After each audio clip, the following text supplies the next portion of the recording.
നമസ്കാരം, ഞാൻ സുഹൈൽ സലാം. ഈ കോവിഡിന്റെ കാലഘട്ടത്തിലും എല്ലാവർക്കും സുഖമാണെന്ന് വിശ്വസിക്കുന്നു. അതിനുവേണ്ടി ആത്മാർത്ഥമായി ഞാൻ പ്രാർത്ഥിക്കുന്നു.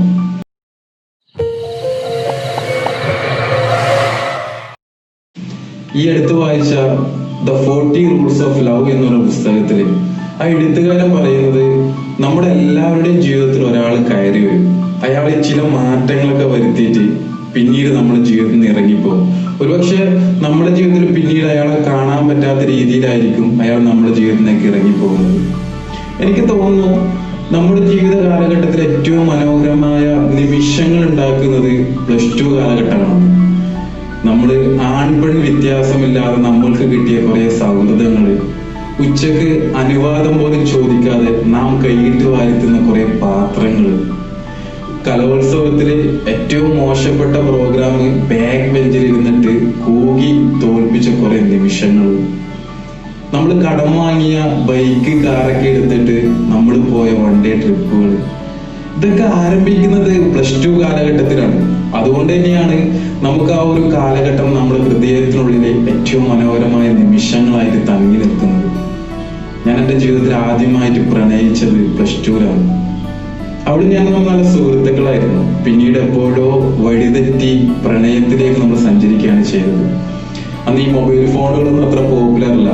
അതുകൊണ്ട് തന്നെ ഞങ്ങളുടെ പ്രണയം പങ്കുവെക്കാനോ ഞങ്ങളുടെ ഇഷ്ടങ്ങൾ സംസാരിക്കാനോ ഞങ്ങൾക്ക് വലിയ ഓപ്ഷൻസുകളും കാര്യങ്ങളൊന്നും ഉണ്ടായിരുന്നില്ല.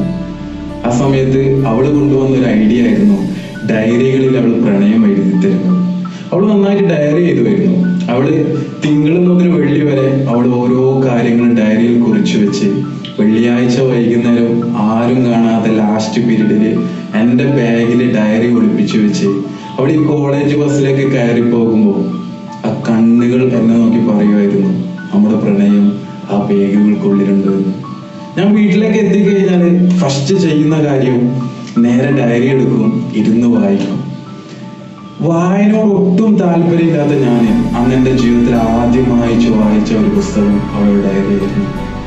അവിടെ എഴുതിയ മനോഹരമായ വാക്കുകളിലൂടെ ഞാൻ ആ ഡയറി ഇങ്ങനെ വായിച്ചുകൊണ്ട് പോകുമ്പോൾ നമ്മുടെ പ്രണയം കൂടുതൽ ശക്തമാകാനുള്ള വാക്കുകളായിരുന്നു അവൾ ഇതിനകത്ത് എഴുതിക്കൊണ്ടിരുന്നത്. പിന്നീട് ഞാൻ തിങ്കളാഴ്ച കൊണ്ടു കൊടുക്കും. അത് കഴിഞ്ഞിട്ട് അവൾ വെള്ളിയാഴ്ച വീണ്ടും ആരും കാണാതെ ആ ബാഗുക്കുള്ളിൽ അവൾ ഡയറി ഒളിപ്പിച്ചു കൊടുക്കും.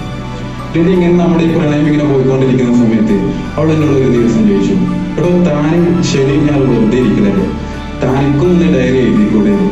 അങ്ങനെ വെള്ളിയാഴ്ച വൈകുന്നേരം ഡയറി കിട്ടിക്കഴിഞ്ഞാൽ അത് വായിച്ചു തീരുമ്പോൾ ജീവിതത്തിൽ ആദ്യമായിട്ട് ഞാനൊരു ഡയറിയിൽ എൻ്റെ ഓരോ കാര്യങ്ങൾ എഴുതി തുടങ്ങി.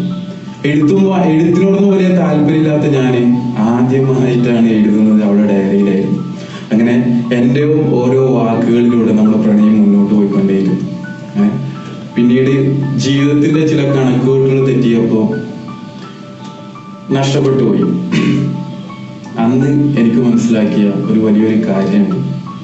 ഈ പ്രണയം എന്നൊക്കെ പറയുന്നത് നമ്മുടെ ജീവിതകാലം മുഴുവൻ നമ്മളെ കൂടെ ജീവിക്കുക എന്നുള്ളതല്ല, നമ്മൾ നല്ല ഓർമ്മകൾ കൂടി ജീവിക്കുക എന്നുള്ളതാണ് അന്ന് എനിക്ക് വലിയൊരു പാഠമായിട്ട് മനസ്സിലാക്കാൻ പറ്റിയത്.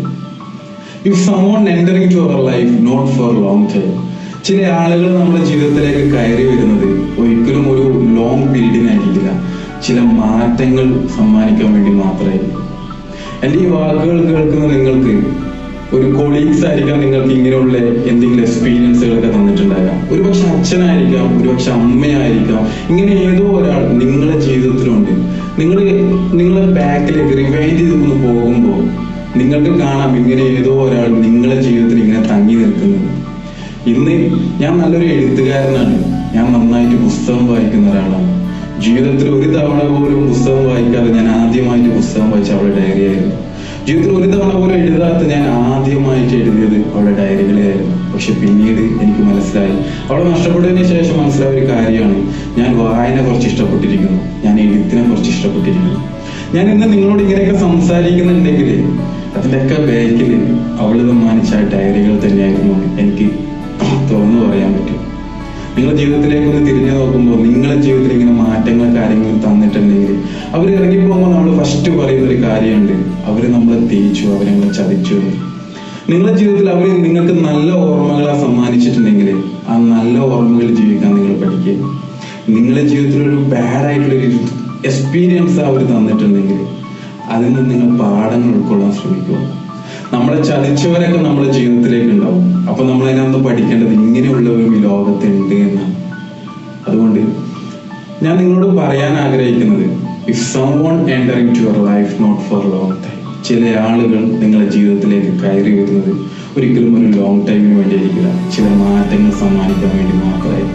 നിങ്ങളൊന്ന് തലമുകളിൽ നിന്ന് ആലോചിക്കുമ്പോൾ എനിക്ക് നഷ്ടപ്പെട്ടു പോയ പ്രണയം, എന്നെ ചതിച്ച സുഹൃത്തുക്കൾ, ഇങ്ങനെ ആരോ ഒരാൾ നമ്മുടെ ഇടയിലുണ്ട്. അവരോട് ദേഷ്യം കുറിപ്പൊക്കെ വെച്ചിട്ടാണ് നമ്മൾ പോവാ. പക്ഷെ നിങ്ങളൊന്ന് ആലോചിച്ച് നോക്കുക, അവരെന്തോ ഒന്ന് നമുക്ക് സമ്മാനിച്ചിട്ടുണ്ട്. ഞാൻ ഈ ഒരു സ്റ്റോറി പക്ഷെ ഞാൻ ആഗ്രഹിക്കുന്ന അവർക്ക് ഡെഡിക്കേറ്റ് ചെയ്യാൻ വേണ്ടിയിട്ടാണ്. കാരണം നമ്മുടെ ഇടയിൽ നിന്ന് ആരെങ്കിലൊക്കെ പോയിട്ടുണ്ടെങ്കിൽ അവരെ തേപ്പ് അല്ലെങ്കിൽ അവരെ ചതിച്ച് എന്ന് പറയുന്നതിന് പകരം നമുക്ക് എന്തെങ്കിലുമൊക്കെ ഒന്ന് ആവാൻ പറ്റിയിട്ടുണ്ടെങ്കിൽ അത് അവർക്ക് ഡെഡിക്കേറ്റ് ചെയ്യാൻ വേണ്ടി ശ്രമിക്കാം. കാരണം അവർ കാരണമാണ് നമ്മളിങ്ങനെ ആയത്. അത് നല്ലതായിക്കോട്ടെ ബാഡായിക്കോട്ടെ. കാരണം ഈ നല്ലതും ബാഡും നമ്മുടെ ജീവിതത്തിൽ മാറ്റങ്ങൾ കൊണ്ടുവരാൻ വേണ്ടി